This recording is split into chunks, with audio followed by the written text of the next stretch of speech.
site de leo-meuse.com. Aujourd'hui, je suis en compagnie d'Isabelle Fillosa. Je vous remercie Isabelle d'accepter cette interview. Isabelle est psychothérapeute et vous êtes également conférencière, auteure de nombreux livres sur les relations parents-enfants, sur les relations entre êtres humains, on va dire en général. Oui. Et vous êtes notamment à l'origine de la traduction française donc d'un livre que j'adore personnellement. Moi aussi. C'est pour ça que je l'ai fait traduire, parce que je l'ai lu avec le sourire aux lèvres en permanence. Mon mari me disait, mais qu'est-ce que tu as à sourire comme ça avec ce livre? Je dis, ben, c'est un vrai délice, quoi. Donc, c'est ça. Donc c'est effectivement le livre Qui veut jouer avec moi, qui a été édité aux éditions Jean-Claude Lattès. Et donc un livre écrit par un psychologue américain qui fait de la thérapie par le jeu. C'est ça. Et voilà, moi je me suis reconnue dans beaucoup d'exemples dans ce livre, et je trouve il y a beaucoup d'exemples pratiques, c'est ce qui m'a beaucoup plu. Et donc je vous invite vraiment à le lire si vous ne le connaissez pas. Et donc Isabelle, ce que j'aimerais qu'on aborde aujourd'hui un petit peu plus en détail, parce que je sais que ça touche beaucoup de parents.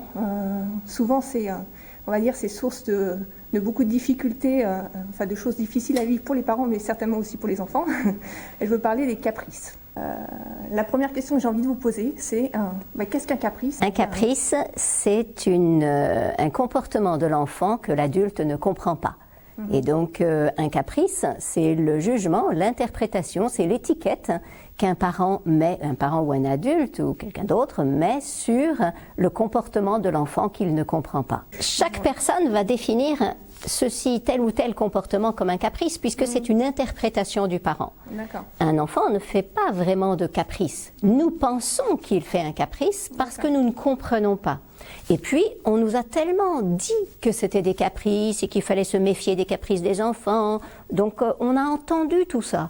Donc, on se dit, c'est vrai, et on voit l'enfant qui se roule par terre, ou on voit l'enfant qui exige quelque chose, on voit l'enfant qui s'oppose, et du coup, on se dit, ça doit être ça, un caprice, et on dit, c'est un caprice. Et du coup, on cherche à dire, ah non, tu ne dois pas faire de caprice, parce qu'en général, quand face à un caprice, on conseille aux parents de poser des limites, de s'affirmer, etc. C'est sûr que si on pense que l'enfant a une intention négative, a une intention presque perverse de nous manipuler, puisque un caprice, c'est ça l'idée, c'est il me manipule, il cherche à me dominer.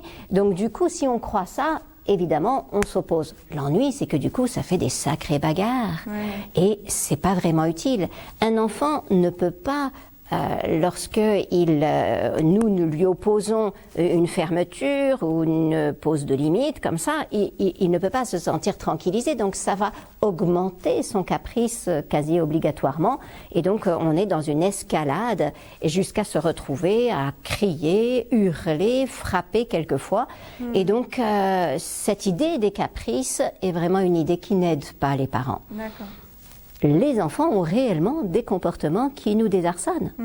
Ils ont réellement des comportements que nous ne comprenons pas. Mais donc c'est pour ça que nous avons vraiment besoin d'outils différents, et puis surtout d'arriver à comprendre, mais qu'est-ce qui se passe dans sa petite tête? Donc la première question qu'on doit se poser, c'est pourquoi il réagit comme ça? Qu'est-ce qui se passe? Pourquoi, quelle est l'origine en fait du problème? Exactement. Et à ce moment-là, on va essayer de revenir à la source et d'essayer de trouver une solution à ce qui déclenche en fait ce qu'on appelle des caprices. Tout à fait. Si notre mari nous disait arrête tes caprices au moment où on lui dit dis donc, tu n'as encore pas sorti la poubelle, j'en ai vraiment assez, ça ne nous plairait pas. Parce que nous avons réellement un besoin. C'est ça. Nous avons envie à ce moment-là que notre conjoint s'intéresse à la motivation de notre colère. Et non pas qu'il nous renvoie dans notre chambre en nous disant que c'est un caprice. D'accord. Donc en fait, on doit chercher à comprendre pourquoi il fait effectivement ce qu'on appelle des caprices. Tout à fait. Et on ne comprend pas toujours. Parce qu'il y a quand même toutes sortes de choses qui nous échappent. Mais si on ne comprend pas, ce qu'on peut quand même faire, c'est accompagner l'enfant dans son besoin. D'accord. Donc comment le jeu peut nous aider, puisqu'on parle de jeu avec ce merveilleux livre, comment le jeu peut nous aider soit à prévenir, soit peut-être à désamorcer, parce que quand on le vit, c'est toujours un peu difficile pour les parents, surtout quand le schéma se répète pratiquement tous les jours pour certains parents. Je sais que je compatis complètement par rapport à ça. Tout à fait, et c'est la preuve.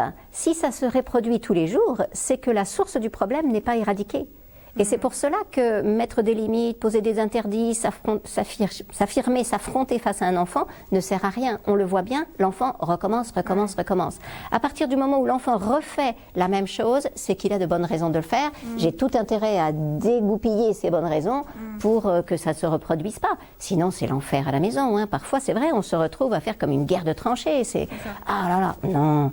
Et donc, l'avantage du jeu, c'est que ça permet déjà de tourner les choses en rire, en attachement, en contact. Le jeu, c'est une pure merveille. D'abord, on va l'utiliser pour, comme vous disiez, avant. On va l'utiliser pour nourrir suffisamment le réservoir d'attachement de l'enfant pour baisser les comportements. En fait, je dirais près de 80% des comportements des enfants qui nous désarçonnent sont des comportements qui sont liés à un stress dans leur cerveau, à une réaction, quelque chose qui ne... Ils sont pas bien à l'intérieur et ils peuvent donc avoir besoin de carburant. De carburant, c'est sentir qu'ils ont suffisamment de calme à l'intérieur d'eux pour gérer les petits accidents de la vie quotidienne. Si par exemple, je lui refuse un petit gâteau, s'il a suffisamment de calme, de stabilité, il va accepter. Oui. Mais s'il a eu une super dure journée, si ça a été compliqué à l'école, si il va craquer et se mettre à hurler. Donc dans ce cas-là, qu'est-ce qu'on fait justement? Est-ce que alors quelle est la réaction, entre guillemets? Donc prévenir. D'abord prévenir. Je pense aux parents qui vivent ça aujourd'hui. Oui. Par exemple, voilà, qui vivent ça aujourd'hui. Comment les aider? Comment leur apporter une solution? Alors, par le jeu, on a compris. Alors déjà, première chose, c'est important de savoir que quand un enfant se met à hurler parce qu'il n'a pas le bout de gâteau, il n'est pas en train de hurler parce qu'il n'a pas de bout de gâteau. Oui. C'est seulement le déclencheur. C'est le petit truc qui met le feu aux poudres. Parce que les poudres, elles étaient déjà bien excitées à l'intérieur. Donc il y a autre chose, une autre voilà. cause. Nous aussi, hein, ça nous arrive.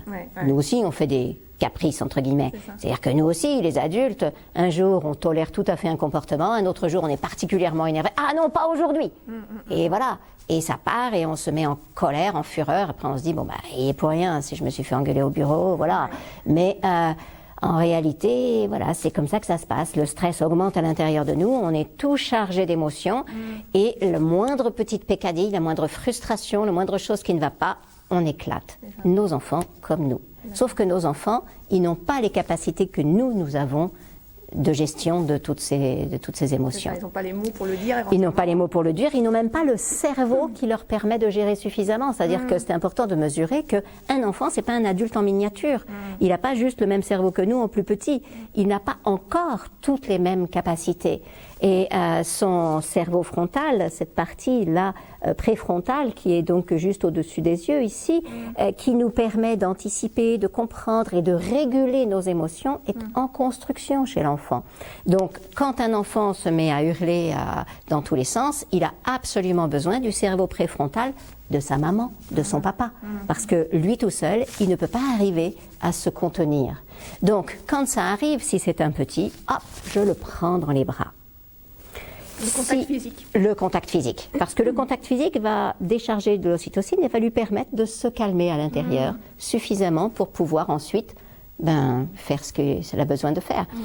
C'est important de mesurer que l'amour n'est pas une récompense. Oui. L'amour, c'est un carburant. C'est ça. Et donc c'est du quotidien, pardon, c'est de la pratique au quotidien, c'est ça. De la pratique, du temps qu'on consacre à ses enfants. Exactement. Et le jeu, en fait. Et le jeu, ça permet de nourrir le bol d'attachement.